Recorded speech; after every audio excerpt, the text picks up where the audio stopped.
Hi friends, स्वागत आहे तुमचं आपल्या आणखी एका नवीन ब्लॉगमध्ये। तर आजचा आपला ब्लॉग आहे रेडी, म्हणजे रेग्युलर ब्लॉग आहे आपला। आणि आज सकाळचे म्हणजे आज संडे आहे आणि मुलांना सुट्टी आहे, तर मी आज मस्तपैकी यांनी आणले आहे चेरीवाले ब्रेड, स्वीट ब्रेड। आणि ते आता मी मस्तपैकी तूप लावून त्यांना छान तोडून खात आहे। आणि इकडे ठेवलेला आहे चाय। तर दोन चाय दिसत असेल तुम्हाला, एकीकडे आहे गुळाची आणि एकीकडे आहे दुधाची चाय। तर ब्रेडसुद्धा आहे आणि आता एक चाय तयार झाला आहे, दुसरा व्हायचा आहे।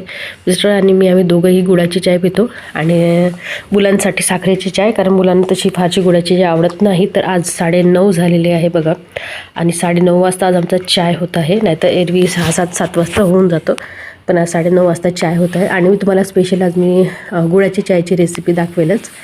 तर सकाळी सकाळी येऊन हे बघा, मी इथे आता चाय मांडत आहे, म्हणजे ठेवत आहे चाय। आणि आमची जरा विदर्भाची भाषा आहे, कुठे कुठे समजून घेत जा, म्हणजे ठेवत आहे, मांडत आहे, अशा प्रकारच्या काहीतरी भाषा आहेत। तर आता इथे सकाळी म्हणजे पाणी थोडंसं दुधामध्ये मी टाकलेलं आहे, पाणी हलकंसं। आणि त्यानंतर म्हणजे दुधाची चाय कोणी म्हणतं की नेहमी आमच्या हाताने फुटून जाते, म्हणजे ती एकत्र हे होत नाही, कारण ती चाय वेगळी आणि दूध वेगळे होते, अशा प्रकारे होते। त्याच्यामुळे जर तुम्हाला वाटत असेल की आमची दुधाची चाय छान व्हावं, तर मी सांगितल्याप्रमाणे तुम्ही नक्की चाय बनवा, तुमची चाय खरंच खूप टेस्टी आणि कधी फुटणारसुद्धा नाही। तर मी चायमध्ये दुधामध्ये टाकून घेतलेली आहे पत्ती, आणि त्याचबरोबर टाकत आहे आता मस्तपैकी किसून आलं। त्याचबरोबर मोबाईल जरा वाकडा तिकडा होत होता, त्याच्यामुळे मग तो एका जागी सेट केलेला, आणि सेट करून मी आता आलं टाकत आहे।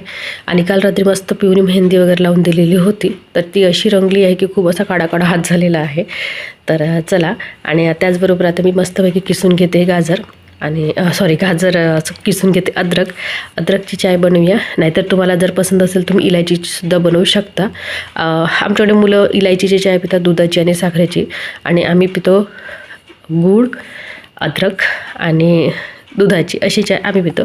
तर आता ते झालेली आहे चाय, मस्त आता शिजू द्यायची। तर हे आहे गूळ, तर असं कोणाकडे असं मोठं ढेपचं गूळ मिळतं, आमच्याकडे जे एकसारखं एक लग जर असेल मोठं त्याला ढेपचं गूळ म्हणतात, आणि हे छोटे छोटे असेल तर याला ढेरीचे गूळ म्हणतात। अशा प्रकारचे 2 प्रकार आहेत। याच्यामध्ये जरा व्हाईट कलरचं गूळ घ्यायचं, कोणाकडे काळं, म्हणजे याच्यामध्ये 2-3 प्रकारचे गूळ मिळतात, पिवळं, काळं आणि पांढरं अशा प्रकारचे। तर जे जमेल तर पांढऱ्यापैकीच थोडंसं हलकं हलकं दूध घ्यायचं, जेणेकरून आपण जेव्हा पांढरी चाय ठेवतो म्हणजे दुधाची, तेव्हा ते छान दिसतं। आता चाय आपला असा मस्त उकळत आहे, तुम्ही चायला जेवढं जास्त शिजवाल तेवढा तो चाय टेस्टी होतो, घट्ट होतं आणि प्यायलासुद्धा मस्त।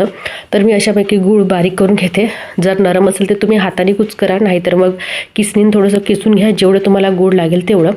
तर आता मी ते गूळ वगैरे असं किसून घेतलेलं, आणि मस्त आमचा चाय झाला तयार। त्याच्यानंतर मी आज तुम्हाला दाखवते ते म्हणजे स्पेशल दही बनवायची रेसिपी। तर घरच्या घरी कसं तुम्ही घट्ट दही बनवू शकता।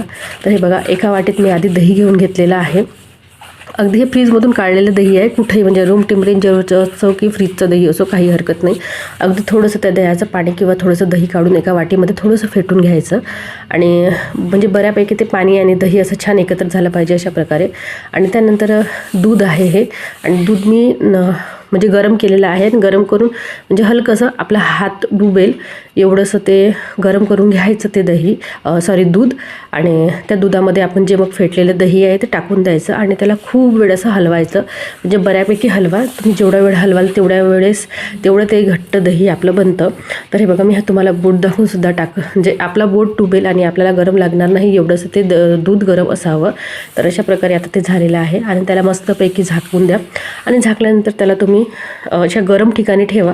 आता माझ्याकडे ओव्हन आहे, त्याच्यामुळे मी ओव्हनमध्ये हे ओव्हरनाईट ठेवते रात्रभरासाठी, किंवा आता मी दिवसा केलेला आहे त्याच्यामुळे दिवसभर राहील, आणि सायंकाळी 4-5 वाजता मी काढून टाकेल। 4-5 वाजता बनवले असेल तर तुम्ही दुसऱ्या दिवशी काढा। तर अशा प्रकारे ते दही बघा खूप सुंदर बनतं।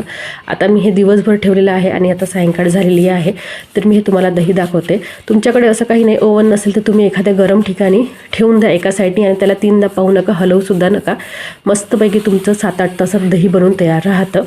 तर हे बघा, आता हे आपलं झालेलं आहे घट्टपैकी असं मस्त दही झालेलं आहे।